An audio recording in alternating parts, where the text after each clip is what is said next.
I wish you a wonderful evening. Welcome to have you to our, I think, 12th Ask Me Anything with Joep de Jong on appreciative inquiry and leadership. It's been with one of you a very short time that we've been seeing each other actually in person. Reto, it's good to see you here again with the salon. And Sami, it's wonderful to see you as well. And Joep, do you want to welcome our guests as well before we start and dive right into the questions that there might be about the appreciative inquiry and leadership and anything else? You're frozen. Ooh, gone. He's going to come back, I'm quite sure. So maybe we're gonna he's just sitting next to me. Maybe we're gonna do it like that. Okay. Now there he comes again. So maybe we just start with a check-in, and then you will start with whatever he's gonna say to welcome you. So how are you landing? How are you here today with us? And I would give you maybe, Reto, the word right away. Okay, well, a pleasure to see you again, and hopefully Joep is joining as well in picture. And good to see you also, Sami. For you, Sami, we had the salon last week, and that's why Vera was referring that we saw each other actually from Sunday evening till Tuesday officially, and then there was another Wednesday unofficial.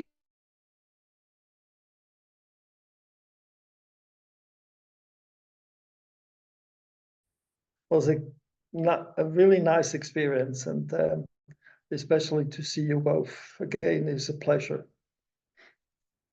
Very much likewise. Thank you for checking in. And Sami, if you can hear us, how are you landing here in the space?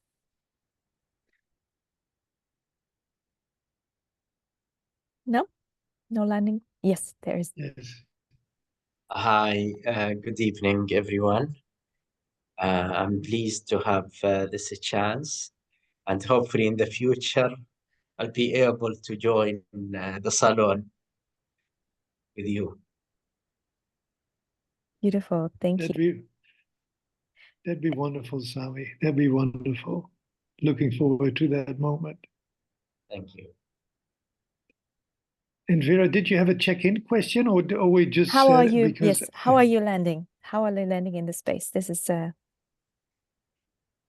Yes, I have a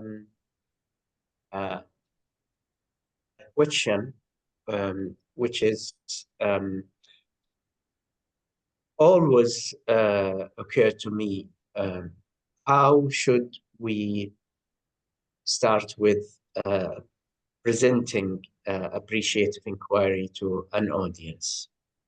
Okay, Sami, this is we're going to take that as the very first question, but let's maybe first how you're checking in and me checking in, then we take this question right into as the first one. Is that good? Yeah, that's good. That's good. That's good. I'm landing with as I wrote in the chat. I'm landing after an intense week. I filmed Reto at the end of that week. I'm very much looking forward to working on a film which will be, as far as I can see now, about appreciative inquiry and courage. And I look forward to that. So I'm landing, but I'm really landing with feeling very grateful that the two of you, and of course Vera, that the three of us are, the four of us in all, but the two of you are here. I find that very hard to express it really in words. It's a profound feeling that I think I link to loyalty, to friendship, to trust. The elements that make life worth living. So I'm landing with a lot of gratefulness and anxious to start answering and discovering the answer to your question, Sami, because I think that is a beautiful question, actually. I love it. Yeah. And let me then maybe finish before I go right and hand you the question back and we explore that. So I'm landing here with gratitude for this last week, the intense week that we had, all the learnings that were coming, and also the really beginning of interweaving appreciative inquiry with other approaches that are partially really align, and partially there's stuff that we need to interweave there and explore together. So and with lots of joy to have you as the two loyal visitors here and continually exploring appreciative inquiry in our quest together as friends and as curious, lovingly curious people. That's what I would that's how I would phrase it. And so with that, let's dive right into this first question that you, Sami, presented, which I really love. How, if I remember it, how am I presenting appreciative inquiry? That's your question, right?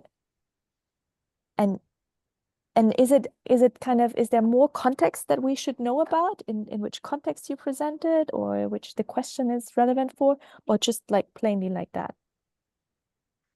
Yes, because I'm planning a workshop, and I'm thinking how or what would be the starting point for this organization, actually, because I know that it will be the first time they are introduced to the AI. So that how should I present it? Because it will be a very basic to the employee. As well, it would be important for them because most of the planned workshop, it actually targeting graduate entry into that organization. What kind of organization is it, Sami, without mentioning your name, but what kind of organization is it? Is it technical? Is it consultancy? Is it health? Is it what kind of organization is it? It is educational institution.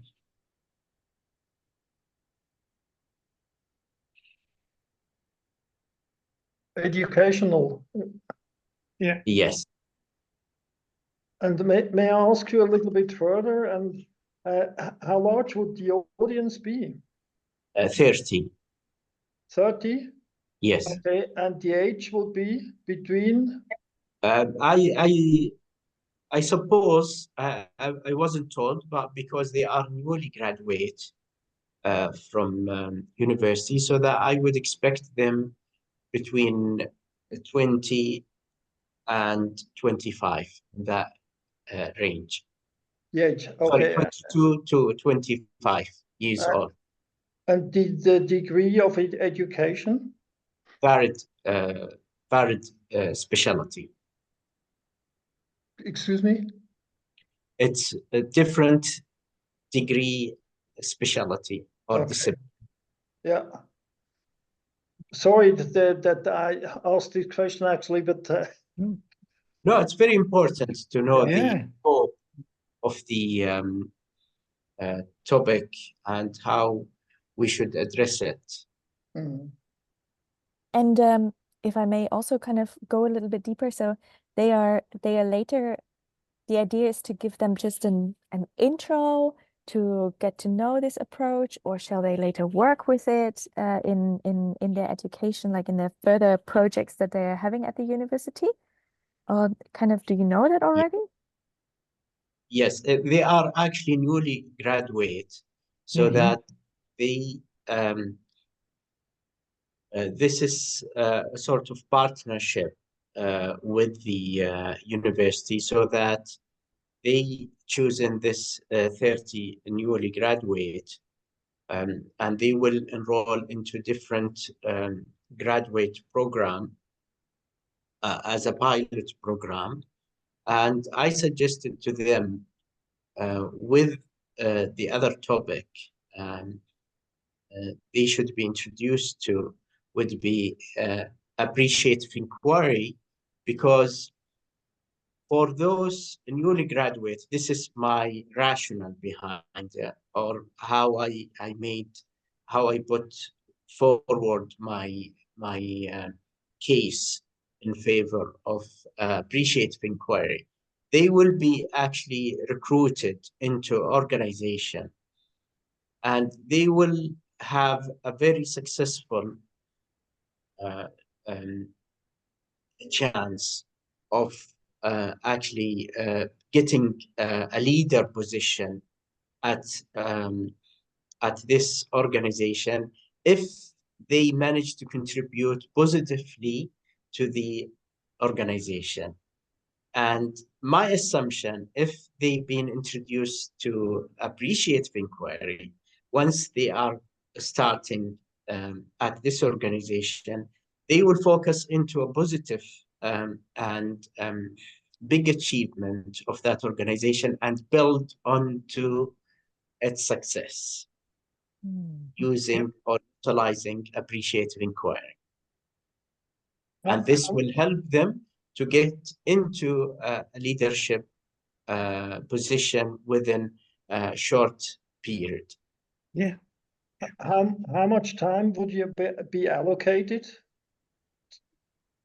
It's open. It's open.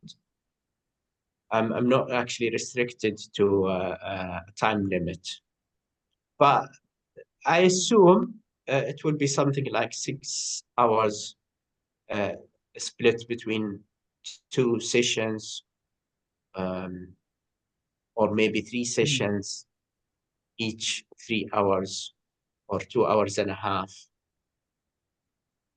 The same day or no, definitely it will spread over different days. Okay. So that if it is two sessions, it would be 3 hours in a block of 2 blocks of 3 hours each. And with a time schedule, or is it a week in between, or? Yes, weekdays, but there is no time allocated for the workshop yet. Yeah.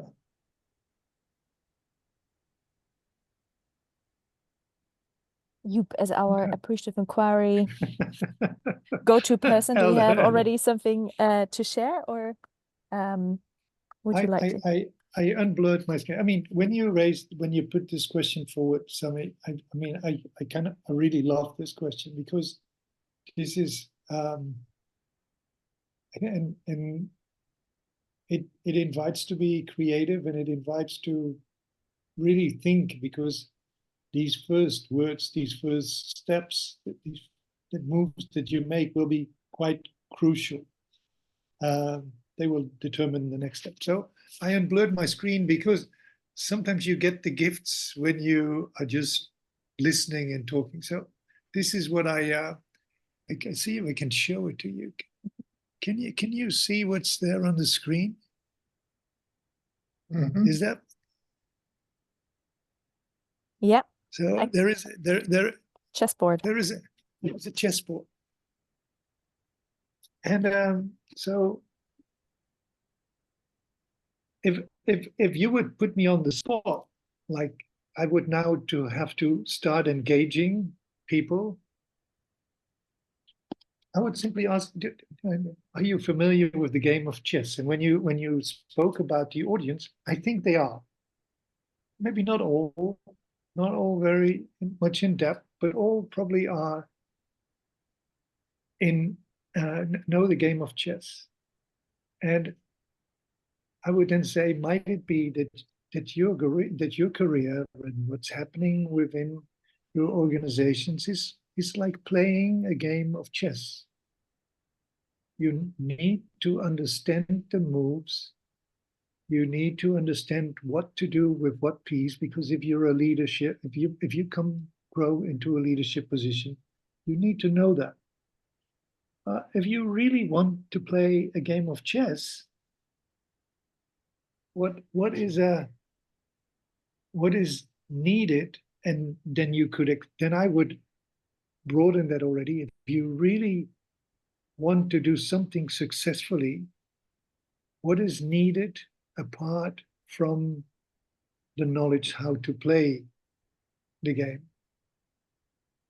And you could expand that to finances. We could ask Reto, what are the facts you need to know about finances? He is an expert about that.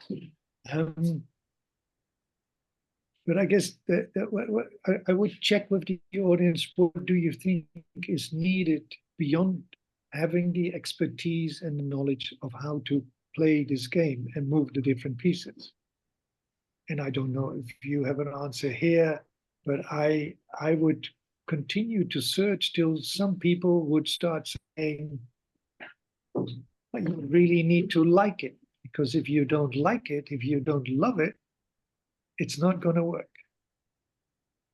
So my entry would be taking a metaphor, and it could be the choice of their career, the choice of their study, and try to build a bridge between the fact that you need to know steps, you need to know certain elements, but if you really want to be successful, you need to love what you do. You need to be curious to understand the moves in the game. And in my world, and I think for this group, that's why I love the game of chess, there is a healthy doses of wanting to play the game successfully, actually, if you wish to win. And when people play beautiful game of chess, there is a lot of joy in winning, and even for the loser, it's not that bad as long as you played it well. And then, so I mean, let me stop here for a moment, because I can do more expanding on playing this game of chess. But I mean, does this appeal to you? And I'd love to hear what Vera and Reto will say. But first, you, Sami. I mean, does this sort of sound appealing? Yes, sure, definitely. And I came across the idea that most of the leadership within corporate, they found themselves actually thrown into the position. Yeah. They have been picked up to lead without even them actually being put into a development plan prior to their appointment for a leadership position. Yeah. Yeah. So I mean, just before I give the floor to Vera and Reto, I mean, to me, if you would take the metaphor of a game or something that they're learning, that would appeal. I mean, you can't really play a game of chess if you are not being taught what the moves are and what the consequences are for the move. And if you really want to play it well, and you want to start thinking strategically, like I think people need to do in leadership, you'll have to start to plan ahead, and plan ahead also with the person you're playing. So I guess, just as I said, sometimes you just get the gifts. I decided to move here, and all of a sudden I'm sitting next to a chessboard, and you ask this question. And to me, it is, I've shared this before in other sessions, it's appreciating what's there and then to play with it. But I love what you just said. Quite often, people are just launched, put in positions without the proper training, and then you can relate again to this game. You need to learn, but you will again only learn, and that's going to be your link to appreciative inquiry. I think you learn best if there is joy and love in what you do. Because if you don't, I mean, if somebody says, well, but I don't like chess, okay, well, but please use another game and don't play chess, because you're never going to be good at it. But if you want to be a leader, it's not only just these leadership techniques, but it's to really learn to love this profession and see what you can add and bring to the company and to others. And I said, this is where you start to bridge, I think, or work towards appreciative inquiry. But before I continue, I would love to hear Reto and Vera's comments on my improvisation here. Well, it's already an improvisation of long experienced life. And listen to you, this of course comes up to me as well. What I heard is love not only for the game, but also for the people. Mhm. And I always defined leadership as kind of serving a purpose and serving people. And what you also were talking about is yes, there are rules, and so to say, it is a kind of a game, appreciative inquiry, following certain rules. It's an instrument, but it's even more. It's a way of being. It's an attitude actually, and it's a way of being. Yeah. And to enroll these students and listeners, the audience actually, is to enroll them into a way of being, to enroll them probably in a life of loving people and loving what you do. And I believe that this is probably the dominant factor. And this is this is the interpretation of what I heard from you. Thank you. And I will add to that later, but thank you, Reto. And Vera, how about for you? Well, for I me, didn't it's even... yeah, for me, it's already going further. Like, how would I know, like what you're sharing here right now with regards to leadership? And I mean, what I heard Sami sharing is this is of course a guess, and probably they were selected because they showed the potential to become future leaders. Double checking now with into that extra program of appreciative inquiry. But I would in a way also say, like, you know, there's a leadership of an organization and people, but you know, appreciative inquiry is no matter what position you're going to take in, it's helping you in a way to bring the best out of yourself and out of other people, and it's doing that by pointing out kind of the best of what is. So linking then kind of this personal leadership thing and the organizational leadership part to this appreciative inquiry thing, and then kind of putting in an exercise that really helps them experience it, because I think the framing is really I find it very appealing of what you've been improvising there right now with the chess game. But then it's really about, if they have never heard about it, you can of course kind of, it's good to provide this frame, but then let them experience it. And there kind of actually something came to my mind which you shared with me from a colleague, dear Joep, but I'm not sure whether that's really the best possible exercise in that. And I don't know whether, Sami, you have not already lots of exercises in your repertoire, but I was thinking of, you know, think about the best meeting ever and think about the worst meeting ever, and then let people kind of experience the best and the worst, and how long they can carry a weight when they experience the worst and the best, and then really kind of like, wow, this is a difference, you know, how I'm kind of in that myself and how it feels and what it does to my capacity to be well in the situation and work well in the situation. So to like, what came to me was like, how do you bridge that very quickly, actually, after you've been presenting it and talking about it, into an experience that really stays with the people? Because if it's 3 hours, it's quite a chunk of time, but it's not a lot. You know, it's really like they they get a bite, they get a glimpse. And then hopefully I'm gonna hire Sami into the organizations where they're gonna be in the future to further broaden their knowledge about it. But so yeah, that was what was coming to my mind. Thank you, Rita.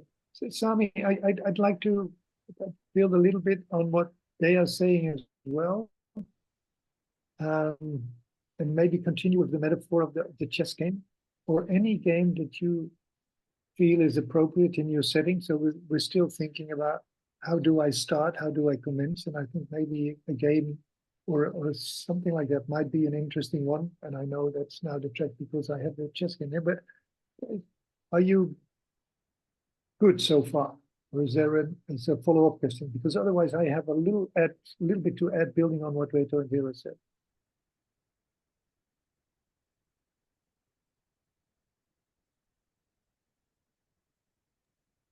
Yes, I'm fine with Okay. all the arguments so far.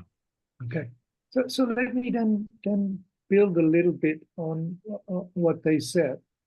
You know, one of the questions you might ask, if assuming you do something with a game, and it doesn't have to be chess, it could be a game that is popular and played in the region. I would now, I mean, if I would do this, I would ask them, I said, who did actually teach you to play this game? And in my case, I can go back to my grandfather and my father teaching me to play the game. And the way they taught me the game was that I think my grandfather was the first one. I mean, he was an experienced chess player. He had been doing that now. And so when he started to teach me the game, he said, you know what, I will, you know how to play chess, by the way, Sami? You know the game? Okay, so what he did, he said, I'll take off my queen. I will play without the queen. You'll have the advantage of having the most powerful piece over me. And it was actually to give me the opportunity to compete with him, although he was way more powerful, more experienced. But he let me have extra pieces to bring some kind of balance, which, as said, I never forget.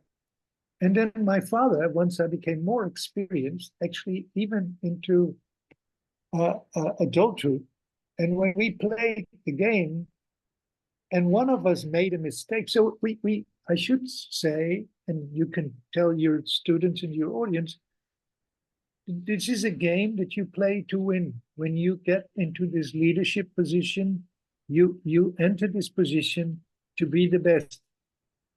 Maybe even trying to be better than the other person or than the other company. That's part of the game. But what about, and this is what my father and I did when we played a game, when we had a beautiful game and one of us made a mistake, we just let that happen. And then when the move was made, we would say, are you absolutely sure? Because if you're going to do that, I'm going to beat you. And then we reviewed what was happening, and we put the pieces back, and we continued to from the point before the mistake. And I would argue, I mean, and you can bring in then the story about what do you think is the most appreciative? And I don't know what they will answer, but I can imagine that if you just play for winning, or you play what I heard Reto say, when you bring love into the game, when you bring love into your position as a leader, you still have the ambition to be the best, but to bring out the best in each other, which I would say is one of the essential things in leadership, in introducing appreciative inquiry. And I would ask people, like Vera said, I would invite people to think of stories they experienced either in this game or in situations where they were encouraged to bring out the best in them or in each other, and maybe also being challenged. I mean, they are going to be leaders, as you said. That appreciative inquiry is about challenging in a way to be the best, not to beat each other or to beat each other up. And from there on, you can, whether you have 2.5 hours or 3 hours, you can start to introduce the process. But you start by using a metaphor and inviting them to share some stories which are relevant. I mean, I can imagine that in your setting, actually the aspect of relations and family might be very important. I mean, I take it you're going to do this in your region, and as said, that would be, in my view, a nice way to get started, to take a metaphor and to have them then start sharing stories about what happened in their families, in their lives, to bring in the appreciative aspects. And maybe opposed to some stories where people just say, hey, I'm here to win, regardless what. But those are the two things in our world. But when you introduce appreciative inquiry, I mean, which stories do you think lasted longest? And I still carry the stories of my grandfather and my father with me as beautiful stories.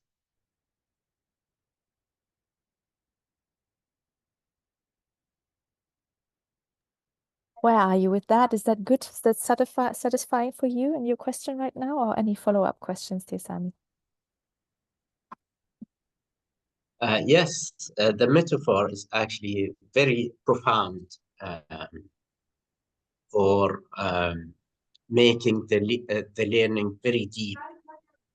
And in our culture, it's been used a lot for convincing people to actually change behavior, to follow up a very good example, always by using metaphor, so that story would last with impact for a very long time.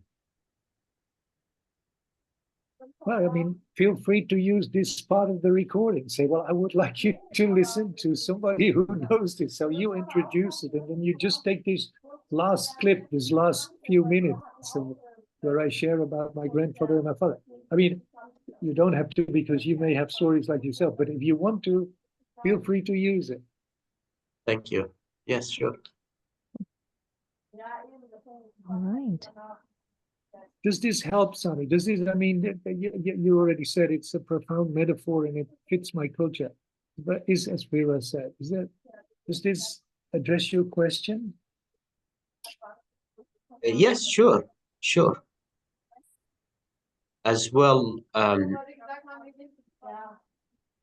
maybe as I will be introducing appreciative inquiry to their organization, how they would actually apply it in their own life in the past, how they would reflect into past incidents and think about it in a very reflective way. Yeah, because if they're going to be, you shared with us, they're going to be future leaders. It's what they need to do. I think if they want to be good leaders, they have to do that. They have to learn that, even when they're, as you said, kind of dropped or placed in that position without too much previous experience.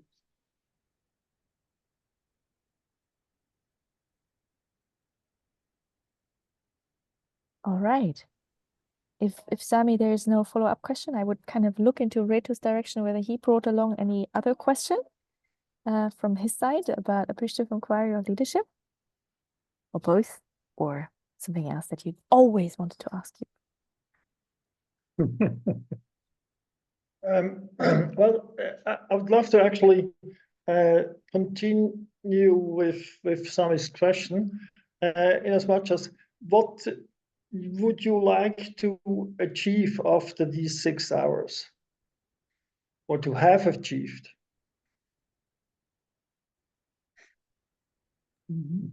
My aim actually to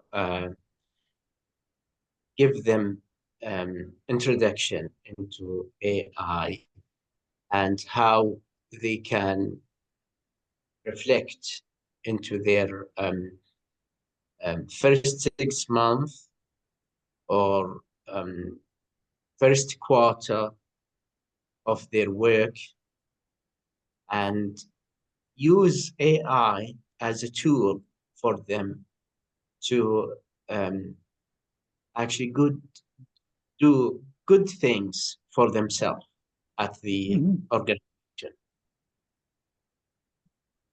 If they see any positive, successful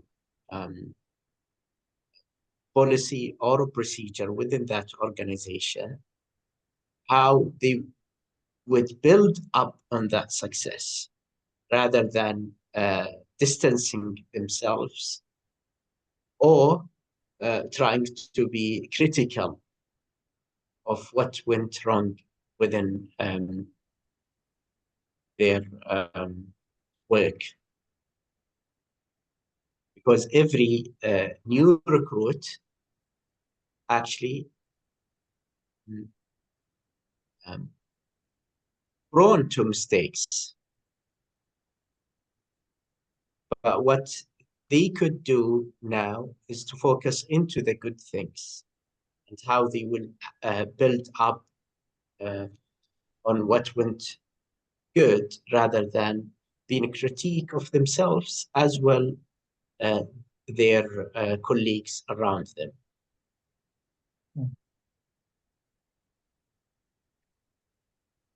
Thank you.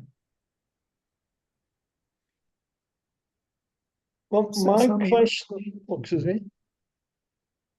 No, go. Joep.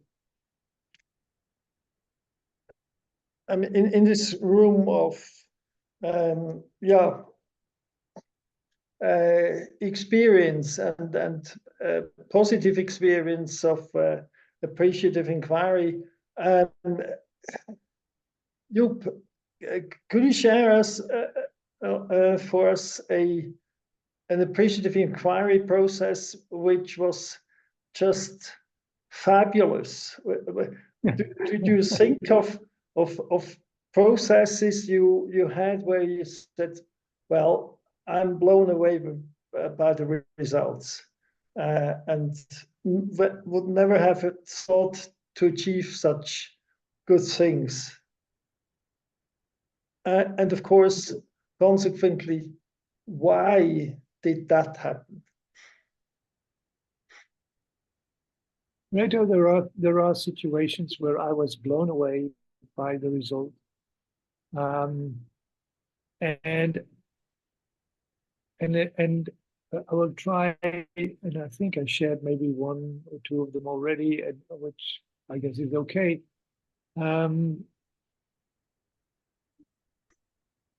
But what is most important is the ingredient. So when I hear Sami speak,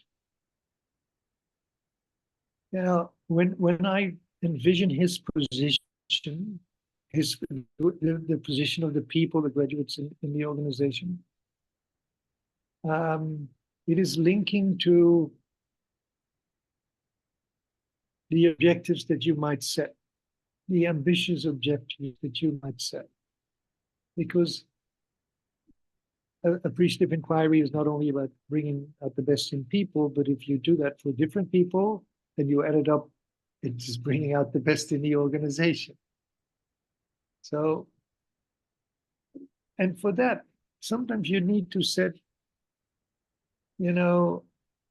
set yourself or ask yourself the question, is this the best we can achieve? Sometimes you'll have to set the bar. Like, I've been hired by organizations that were laws making, and I said, you know, it would be great if we could make a good, reasonable return on investment for the shareholders, for the company. But so set that goal.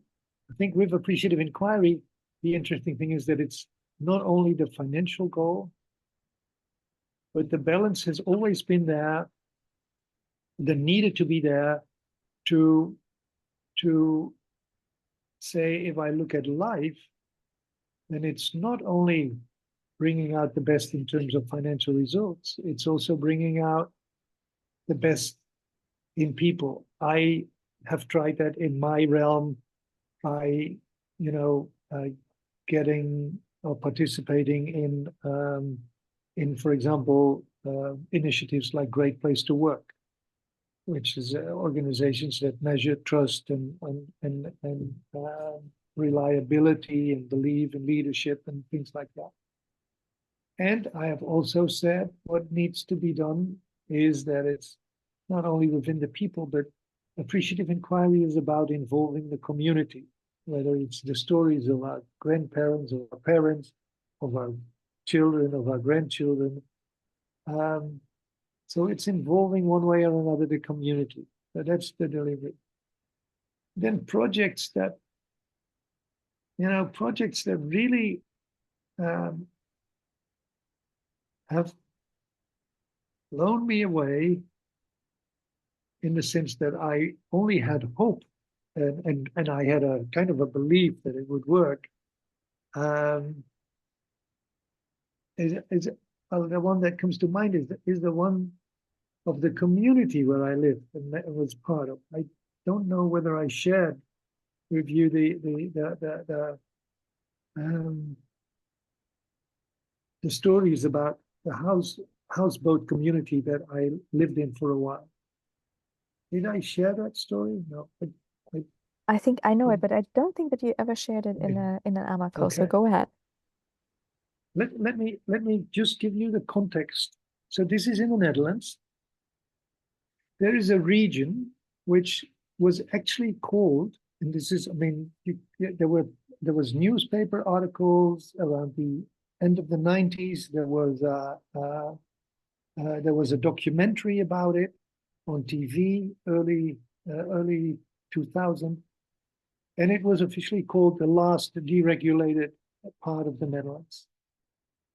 And it was a community of people who had escaped society in a way, or wanted to escape society, and were living in the land of the free in a way. So, and there was no water, there was no electricity, there was no sewer system. But this was, of course, in a way unacceptable to the politics and the communities. And so what they started to do, and it was a combination of municipalities that were involved, the region, the place where this was located, and they started to think about and preparing lawsuits to expel the people. I would say almost the traditional way governments are dealing with this situation. Now, point is, I happen to live there. I talked to some of the neighbors, and I shared about appreciative inquiry. This would be it was an interesting introduction, Sami. I mean, you start to talk to people who don't trust the government and the rulers and whatnot, and then trying to sell appreciative inquiry, which was an interesting process in itself. I had to connect to some of the, let's say, leaders in that community, because I wasn't fully trusted by them in the beginning. They thought I was some external party that, or even though I lived there. that could not be trusted. But in the end, we got to a point where where I had two other people agreeing to come with me to the Ministry of, there was this Ministry of Infrastructure, which was the leading ministry. So we went there and we actually got we got maybe an hour or 2 hours time to share what we wanted to share. And the start of the conversation was, you know, we're on a collision course. You're preparing lawsuits. You'll find about, I think there were maybe like 70 households, 70 boats, people fighting. And I tell you what, I mean, if people in a community are fighting in a Dutch society, these people are very well trained in what like legal procedures there are, and particularly in legal procedures that can resist. And in a society like the Dutch, then it could last a long, long time. So what happened after this conversation, which apparently was well, I think we did a good job, was that they said, okay, you know, we may give this a try and involve the community, because that's what we said. I mean, you will have to involve the community in thinking what might be a best way forward. You'll also have to prepare to maybe change the allocation of some of the funds. So not you taking us to court, but what would happen if you would take the money that you would spend on lawyers, etc., and spend it on improving the situation in this environment. And this became a 3-year process in which stories were shared, in which people were listened to. The community got a say in the infrastructure, including the lighting, including how we would deal with the sewer, including how we would deal with the water, including how we would deal with the gardens we have there, and how people were situated and located. And in the end, so after 3 years, actually the government won in a competition about most innovative projects, won the 3rd prize as being one of the most innovative projects undertaken by a government, by a ministry, one of the ministries. And you know, and what really always surprised me was that the stories, the storytelling, and I made a film, unfortunately it's in Dutch, otherwise I could have it shared, but I asked somebody to film it. And one of the people who had been living there for a long time said, you know, at first we were a little suspicious. I mean, how is storytelling going to help us? And then at the end, and she said, I always love it, that the participant said that, in the end, she said, it worked miracles. It was incredible when people tell their stories and they're being listened to, which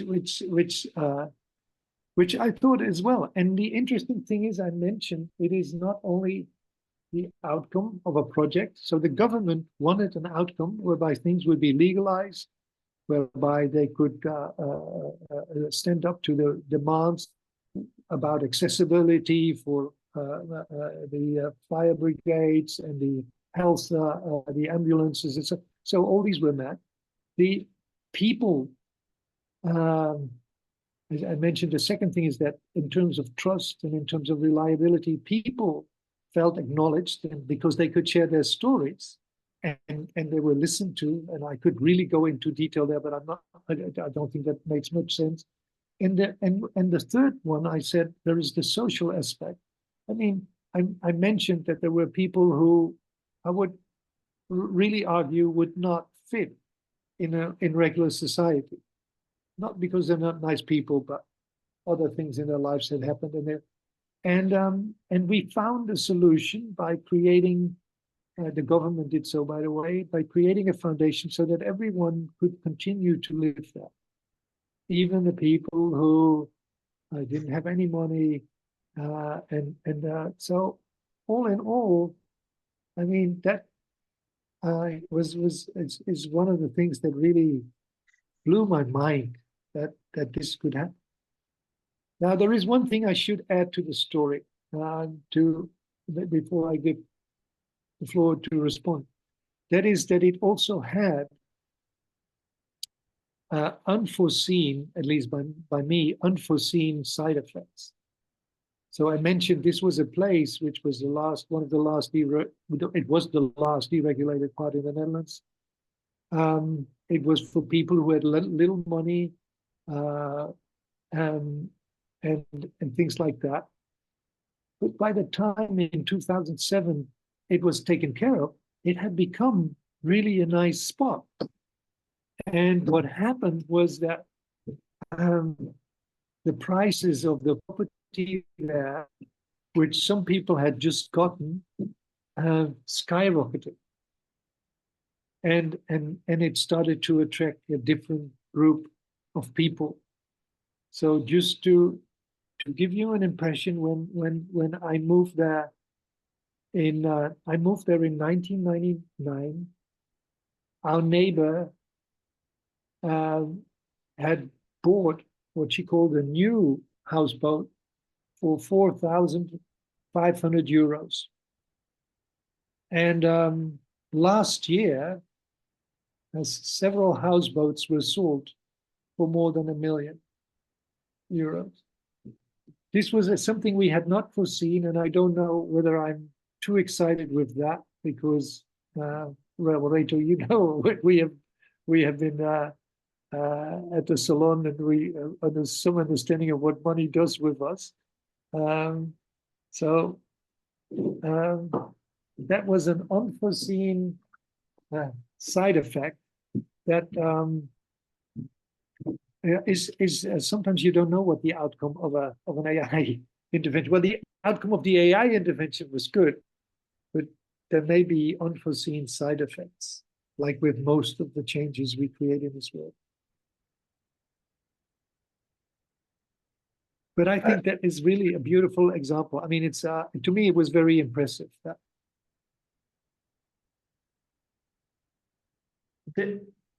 What was key at the beginning, obviously, was that you, together with these couple of people who were in the first row to discuss, were obviously so convincing and trustworthy that the other side said, well, it's actually not in our direction, but you enrolled them. You enrolled them into this discussion. Yeah, into this conversation.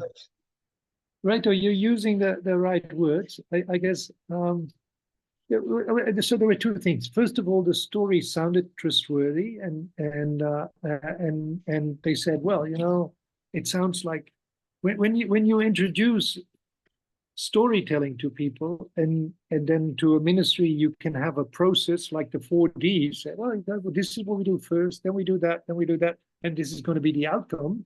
They love that, so there was, in this case, there was something else that really helped, and that was that the outlook for the government was that they would have to start legal battles, which would have caused, you know, if you want to expel 1,000 or 100 people from a certain area who are all very well trained to oppose the government, and who will have in the Netherlands, they would have been given prodeo lawyers, so it would not have cost them a whole lot of money, but that's how the Dutch system works. This could have lasted for years. I mean, probably there would be lawsuits still. So the need or the wish for the government to solve this was also there. So there was on the one side, there was the possible solution using something that they understood and that people apparently in the area felt prepared to engage in and try it with the government. So, it was hesitant. I mean, in this very same film, and Sami, I've seen your question. In this very same film, some of the people that were interviewed said, at the beginning there was really hesitance. There was little trust in the government because of the previous experiences. So that had to grow. But there was we played that well by just people who were open to it and we're prepared to say, okay, let's give this a try because, hey, this might work. It sounds nice and sharing stories sounds okay. And then there was the other side of the government that they needed to do something. And the combination made that that decided to go for it. And Sami, I don't have the name of the film from the top of my head, but I will look it up. It's a relatively short film. It's like 5 to 10 minutes. It would have to be translated because it's all in Dutch. But you hear what people say about the process and how they experience the process. I think we made the film really pretty much towards the end of the process. I asked somebody, an independent filmer, I asked him to, I think, interview something like 10 people, just randomly, which he did. You'll hear what people say from that they didn't trust the government to the end that it did work miracles. But I will look it up. Wonderful. And I promise if you found it, I connect it to the YouTube video and then it's going to be in there. All right. Super. So, that Rachel, I was- hope this is a story that gets you and Absolutely. And what I also recognized is that what you said, that I like cheating to the positive. That's probably an ingredient as well. So yeah, I guess the this is a very nice remark, Rachel. I mean, it's a very nice comment. I think that with appreciative inquiry, I believe in our best stories. And I believe these best stories are being carried forward. There is no guarantee. Sharing the story about my grandfather and my father when it comes to chess does not mean that there is automatically a follow-up best story when I start playing chess with my granddaughter and my grandson. There might be, but there is no guarantee. I believe there will be because I will tell them these stories and I will behave in a similar way. And so maybe a few generations from now, they say, this is... And my grandfather cheated by taking the queen of the board and saying, now we'll play. And my father and I cheated against the basic rule that this is a game to win. Well, we have that, but we thought it was more important to play a beautiful game, which I believe in life is the case in life. absolutely. Absolutely. All right, dear people, it's 1:00. I would say that just take maybe half a minute of silence and whatever word comes up in reflection of our last hour that we spent here together, let's share it as a checkout and then let's close the round. So just take a moment if you want to close your eyes and see what word is bubbling up. And then if you have a word, let's share it in the group of 4.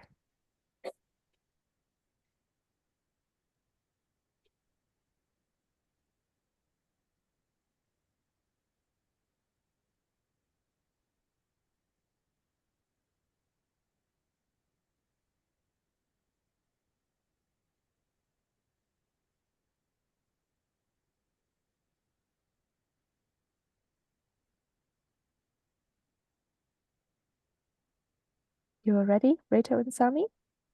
Have your word?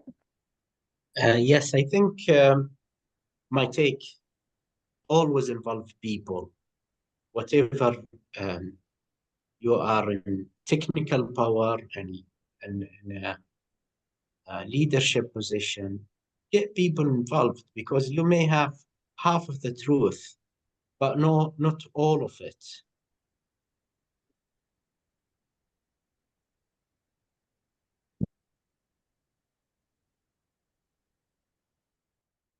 For me, it was just joy and fun to be with you again.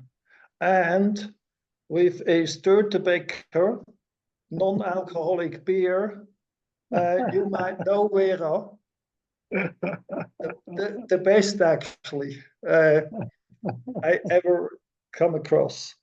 So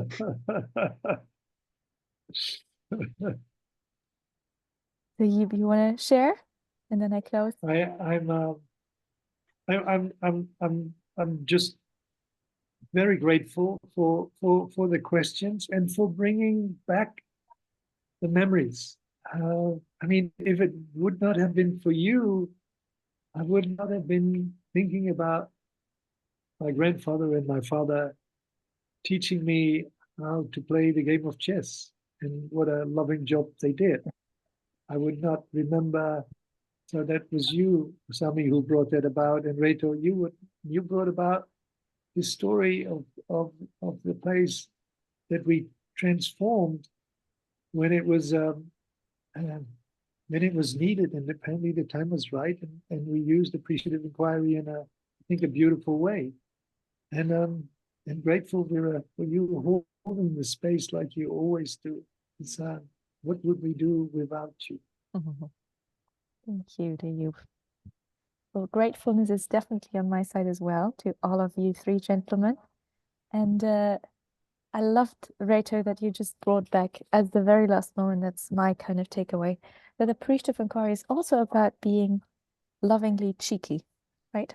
To kind of take the wit as well, and cheat where you can for the best possible outcome for everyone. Exactly. That's the story. Yeah, beautiful. Thank you very much, everyone. It was lovely having you. Hopefully till the next time, and wishing you a wonderful rest of your summer evening. Take good care. Thank you. Bye. Thank you. Take good care. Bye. Bye. And good luck, Sami. Sami, Yeah, good luck. lots of success. Curious to hear about what comes out of it. Absolutely. Bye.